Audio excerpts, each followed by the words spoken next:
Mr. Deputy Chancellor, it is my honor to present to you Professor Joyce Zemans, art historian, teacher, public administrator, and mentor. Joyce Zemans has been a significant figure in the fine arts community in Canada for over 40 years. Through her numerous publications and curated exhibitions, she has expanded the study of historical and contemporary Canadian art by moving beyond the established canon of landscape painting and bringing the work of early 20th century abstract painters and women artists to public and scholarly attention. In the 1990s, Zemans embarked on an ambitious project to examine the circulation of reproductions of Canadian art and to gauge its effects on the construction of a canon of Canadian art history. The resulting essays are key texts in the emerging area of Canadian art historiography and are models of archival investigation and critical analysis. An account of Zemans' scholarly contributions would not be complete without mention of her pioneering work in cultural policy.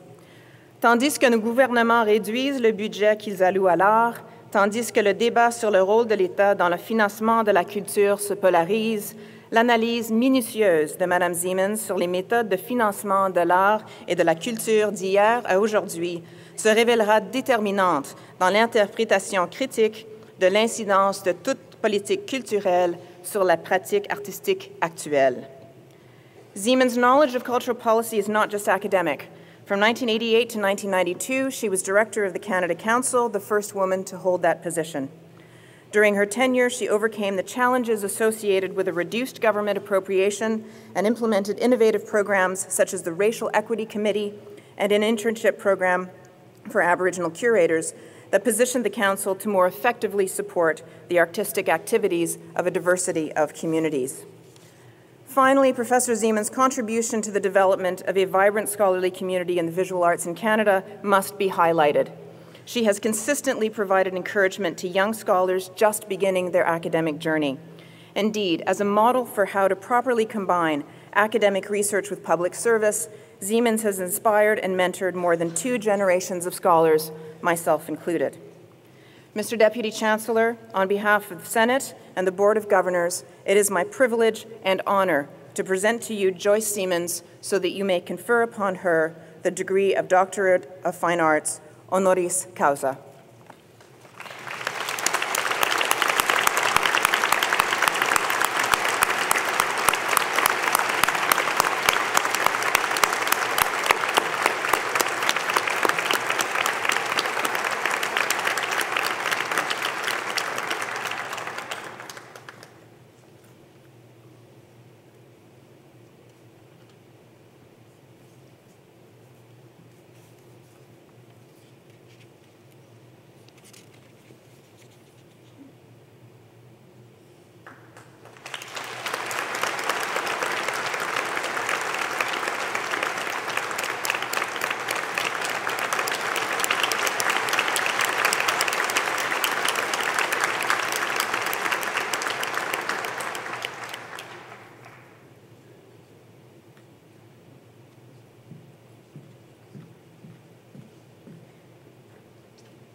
Now ask Dr. Zemans to provide her convocation address. Thank you very much, Dr. Zemans. I'm humbled by that beautiful introduction. And I really want to say that I'm very, very, very proud to be here with all of you and with your families and friends who are celebrating today. C'est un vrai plaisir d'être ici avec vous. Though, as you might have guessed, I've attended more graduation ceremonies than I can count, it's always a thrill to see new students cross the podium and to watch the families and the friends and the glow that suffuses them. So I propose the first of 3 shout-outs in my talk. To all of the families, you should be very proud. This is an enormous accomplishment, and we are all, and I include myself amongst the grads, indebted to you for your love, for your commitment, and for your support. Congratulations.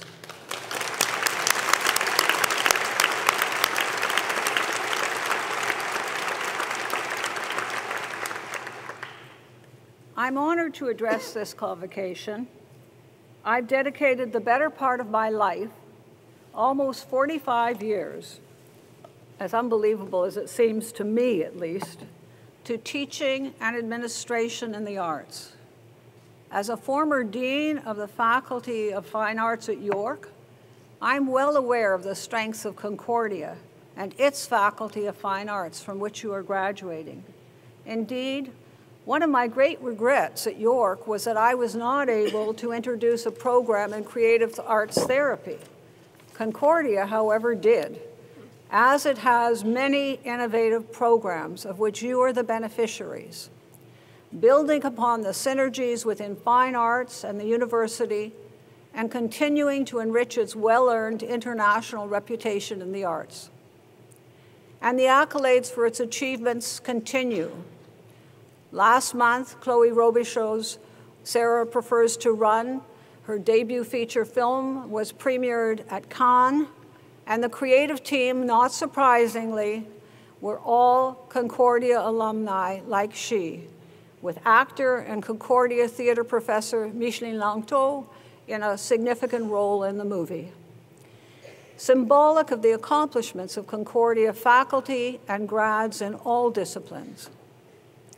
In thinking about today, and it wasn't until I started thinking about today that I realized the depth of my own connections with Concordia and how those connections have fostered and shaped not only my own career as an art historian, but really the face of art history in Canada. It was in Concordia in 1974 that the first and only journal, scholarly journal dedicated to Canadian art history was established. And thanks to its foresight and the determination of its founders, it remains a key pillar in the development of research and publishing in the field of Canadian art. I had the privilege of publishing several articles in that journal, which continue to have impact, and Anne mentioned a bit about that. Concordia is also home to the Jarislowsky Institute for Studies in Canadian Art History, another pioneering institute which I've had the privilege of serving as a member of its advisory committee. The institute recently added to its rich research and resources the very important Center of Contemporary Canadian Art, which has become the go-to resource on contemporary art in Canada. In 2007, Oxford University Press published The Visual Arts in Canada, the 20th Century, a critically important text for the study of Canadian art history. And I was honored to be invited to contribute a chapter on the development of abstraction. Why am I not surprised when I suddenly realized that all three editors have been associated with and active at Concordia as faculty members? And if that were not enough, Concordia is also home to Siwahi, the uniquely important and productive Canadian Women's Art History Initiative, dedicated to the exploration, preservation, and publication of Canadian women artists, a subject that has been a key focus of my research. Over the years, I've had the privilege of working with each of these institutions as an advisor or contributor and an eager follower of their work. But only when I began to work on this talk did I come to realize the magnitude of the full picture and how remarkable it is that all of these institutions that have shaped Canadian art history are based at Concordia.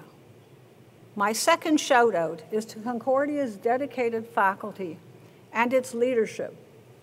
We are all indebted to you. Congratulations.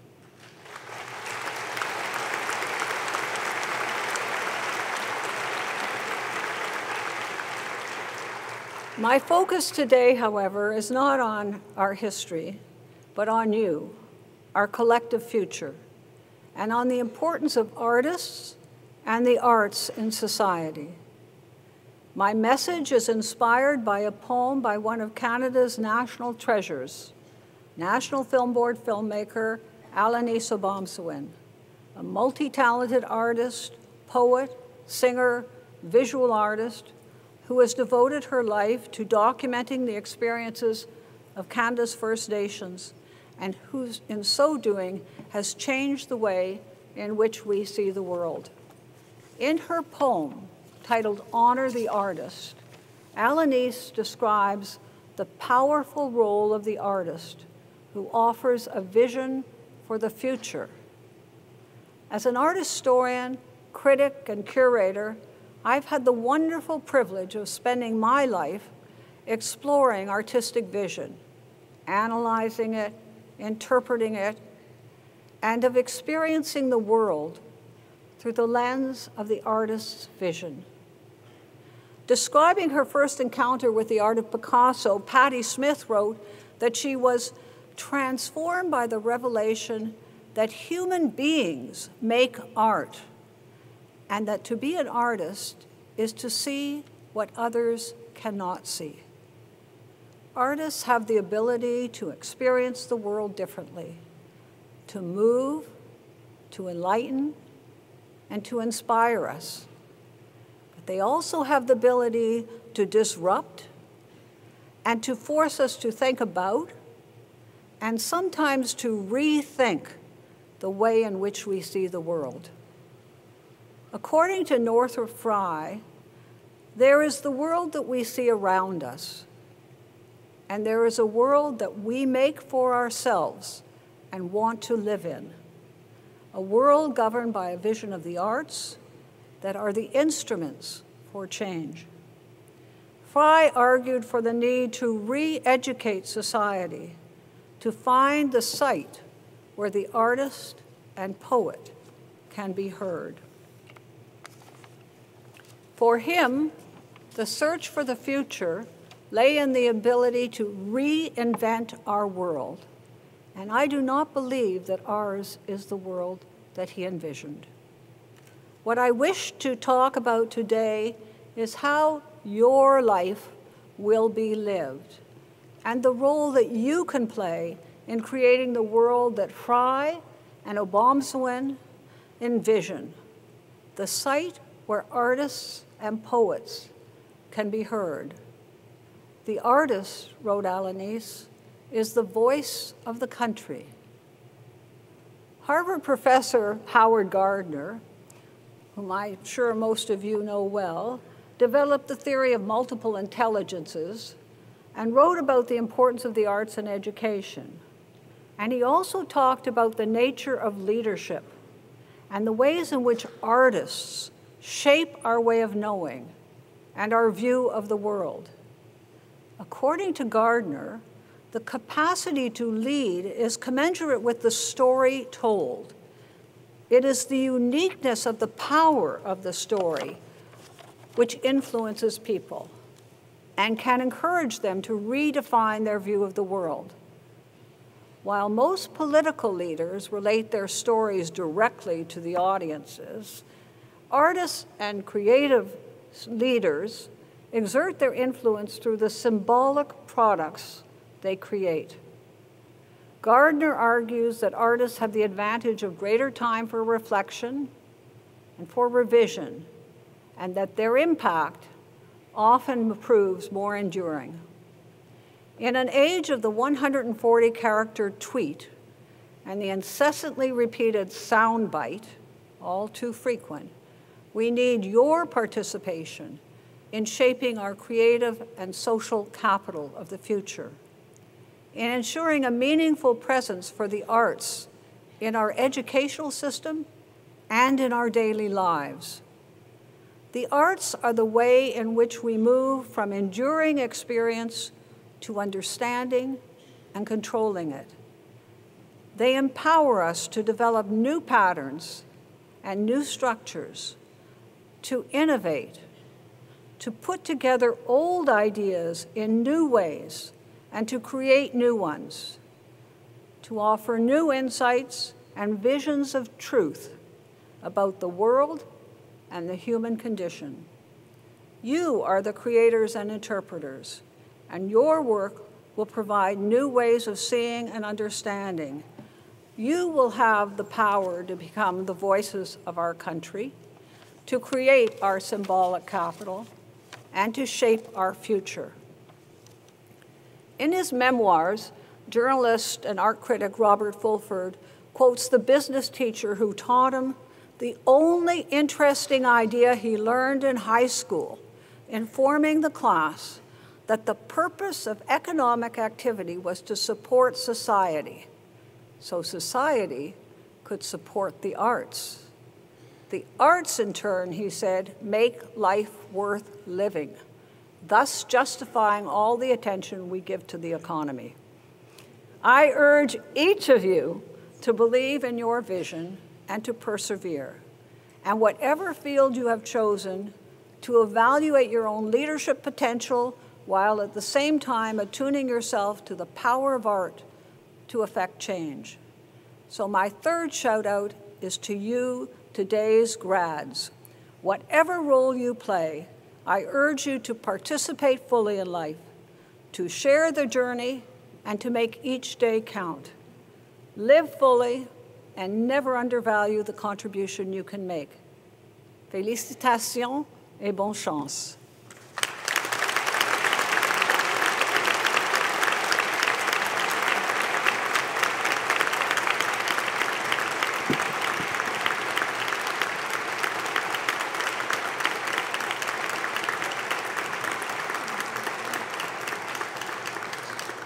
Thank you, Dr. Zemans.